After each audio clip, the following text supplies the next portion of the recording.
Welcome to our channel. Today we how to enable Criteo retargeting for US e-commerce sales. Easy tutorial step by step clearly. To enable Criteo retargeting for US e-commerce sales, start by logging into your Criteo account. Navigate to the ads section in the main dashboard. Click on retargeting from the drop-down menu. Select create new campaign to begin setting up your retargeting efforts. Choose your campaign type based on your business goals.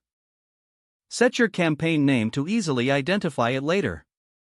Define your target audience by selecting specific customer segments. Adjust the geographical targeting to focus on the United States. Set your campaign duration, specifying the start and end dates. Determine your budget by entering the total amount you wish to spend. Next, decide on your bidding strategy, selecting either manual or automatic bids. Upload your product catalog to showcase items for retargeting.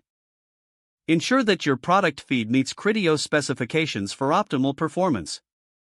Customize your ad creative by selecting templates or uploading your own designs. Review the ad preview to ensure everything appears as expected. Once satisfied with your setup, click Launch Campaign to activate your retargeting efforts. Monitor the campaign's performance regularly using Criteo's analytics tools. Adjust your strategies as needed based on the insights gathered. With these steps completed, you are ready to drive conversions through effective retargeting. If the page does not load, refresh the browser or try again in a private or incognito. Make sure you are using the correct email address, then retype it carefully to avoid small typos. If your password is not accepted, use the reset option and create a new strong password you can remember. Check your spam folder for verification or security emails, then complete any requested confirmation steps. Enable two-factor authentication if available to improve account security and reduce unauthorized access risk.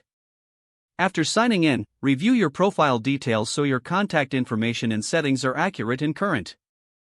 If you see an error message, note it down and try again after restarting your device and internet connection. Log out when you finish, especially on shared devices, to keep your account and payment information secure. If the page does not load, refresh the browser or try again in a private or incognito window. Don't forget to like this video and subscribe to our channel for more step-by-step tech guides.